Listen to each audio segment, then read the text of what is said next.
حضرت وہب ابن منبہ علیہ رحمہ فرماتے ہیں کہ بنی اسرائیل کے اندر ایک بادشاہ محل بنانے جا رہا تھا. محل آج بھی جس آدمی کی سوسائٹی کے اندر 2-4 کلے 2-4 ایکڑ کسی غریب کے آ جائیں وہ یا تو اسے دھمکاتا ہے یا بلیک میل کرتا ہے, کچھ نہ ہو سکے تو پھر قتل ہی کرا دیتا ہے معاذ. اور یہ خبریں عام ہمیں سننے پڑھنے اور دیکھنے کو ملتی ہیں. بادشاہ محل بنانے جا رہا تھا. ایک غریب بی بی رہتی تھی, اس کی جھونپڑی بادشاہ کے محل کے نقشے میں آتی. بادشاہ نے کہا بی بی منہ مانگی قیمت لے لو, خالی کر دو یہ مکان. بزرگوں کو اپنے جھونپڑیوں سے بڑی دلچسپی ہوتی ہے. بچے سوسائٹیوں میں چلے جاتے ہیں, ابا جی کہتے ہیں مجھے گاؤں میں رہنے دو, میرا یہی دل لگتا ہے, مجھے اس گھر سے دلچسپی ہو گئی. اماں کہنے لگی بادشاہ میں یہاں بیاہ کے آئی تھی, خامد انتقال کر گیا, اولاد اللہ نے دی نہیں, میں پکا ہوا پھالوں, گر جاؤں گی تو تیرا ہی ہے, لیکن مجھے اس آشیانے میں رہنے دے. یہ گھونسلہ میں نے تنکا کر کے بنایا, مجھے رہنے دے, نہ مجھے نکال. کہنے لگا میرا نقشہ خراب ہوتا ہے. بی بی سارا دن مکان میں بیٹھی رہتی کہ میری جھونپڑی ٹوٹ نہ جائے. ظالم کی نظر میں آ گئی ہے کہیں میرا یہ آرزوؤں کا محل چکنا چور نہ ہو جائے. سارا دن ڈیوٹی کرتی. بادشاہ نے بھی 2-4 سپاہی کھڑے کر دیے, جب گھر سے نکلے تو بلڈوز کر دینا, مکان کو گرا دے. وہ خاتون کتنی دن بندہ بیٹھ سکتا ہے. ایک دن سر شام گھر سے نکلی, 2-1 گھنٹے کے بعد واپس آئی تو مکان گر گیا تھا, دیوار بن گئی تھی. حضرت وہب ابن منبہ فرماتے ہیں بس اس نے دعا کی تو رب کریم نے وہ شہر سارا تباہ کر دیا. اس بی بی نے 2 جملے کہے تو الٹ پلٹ دیا وہ سارا شہر. میرے نبی کریم علیہ السلام نے فرمایا جب مظلوم کے ہاتھ دعا کے لیے اٹھتے ہیں تو عرش کا مالک آسمان سے کہتا ہے کھول دے سارے دروازے, اس کے بیچ کوئی پردہ نہیں رہنا چاہیے, آنے دے. مظلوم ہے, اس پر ظلم ہوا ہے. لوگ کہتے ہیں میں بے چین رہتا ہوں صاحب, مولانا صاحب پیر صاحب, وہ گھر کے کونے سے چیخنے کی آواز آتی ہے, کوئی دم مل جائے, کوئی تعویذ ہو جائے, کچھ ایسا ہو جائے کہ بچت ہو جائے, کوئی ایسی پھونک لگ جائے کہ آرام آ جائے.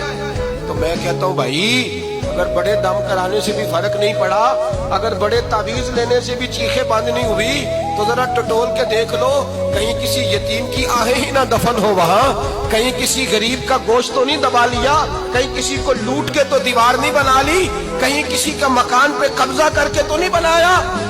اگر لوٹ اور حرام کا مال ہو تو پھر چیخیں بند نہیں ہوتی, پھر سکون سے سویا نہیں جاتا, پھر وہاں آرام کی نیند نہیں آتی. حضرت وہب ابن منبہ فرماتے ہیں بی بی آئی اور آ کر کے اس نے جب دیکھا میرا گھر ٹوٹ گیا ہے, محل ٹوٹ گیا ہے, حالات بدل گئے ہیں, وہ خاتون آتی ہے اور میرے بھائی دعا کی تو اس نے انداز ہی بدل کے رکھ دیے. مکان سے نکلی تو مکان ٹوٹ گیا, اور فرماتے واپس آئی تو ہاتھ پھیلا کے پتہ کیا کہتی ہے, کہتی اے اللہ میں تو موجود نہیں تھی, بتا تو کہاں گیا تھا. تو بھی موجود نہیں تھا, میں تو نہیں تھی, پر تو کہاں تھا. بس رب کریم نے حضرت جبریل کو حکم دیا, فرمایا یہ بستی الٹ دو, ساری تباہ کر دو, یہ لوگ نہیں رہنے چاہیے, جو ظلم تو سہتے ہیں بغاوت نہیں کرتے, نہیں رہنے چاہیے. صاحب طبقات کہتے ہیں محبوب پاک نے فرمایا بھائی کسی شخص کو میری طرف سے کوئی تکلیف پہنچی ہو تو بدلہ لے سکتا ہے, بدلہ لے سکتا ہے. کسی کو تکلیف پہنچی, صحابہ پھوٹ کے رونے لگے, محبوبہ کرم ہی کرم ہوا ہے, رحمت ہی رحمت آئی.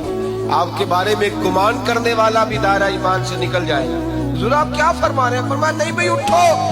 پیچھے سے جناب عکاشہ بن محصن اٹھے, ہاتھ کانپتے ہیں, آگے بڑھے, کہنے لگے یا رسول اللہ ایک جنگ کے موقع پر آپ نے درہ مارا تھا, ننگی پیٹھ پر صفیں سیدھی کراتے, بات دل میں رہ گئی ہے, میں نے بدلہ لینا ہے. نبی کریم نے فرمایا بلال دوڑ کے جاؤ, فاطمہ کے گھر درہ پڑا ہے, درہ لاؤ. سیدنا بلال حبشی کہتے ہیں میں گیا, دستک دی, سیدہ طیبہ طاہرہ حضرت فاطمہ فرمانے لگی بلال کیسے آئے ہو؟ اماں جی وہ درہ چاہیے تھا. سیدہ کو تشویش ہوئی, کہنے لگے بلال نہ تو جنگ پہ جانا ہے, نہ جہاد ہے, نہ کوئی ایسا موقع ہے, حضور کی تو طبیعت مبارک بظاہر بڑی علیل ہے, درہ کیا کریں گے؟ حضرت بلال عرض کرنے لگے اماں جی ایک صحابی بدلہ لینے لگے ہیں. صاحب طبقات نے جملے لکھے ہیں, کہتے ہیں بی بی صاحبہ نے درہ بھی دیا اور امام حسن حسین کو بھی باہر نکالا. فرمانے لگی عکاشہ سے کہنا 100 درے مارے ان 2 شہزادوں کے جسم پر,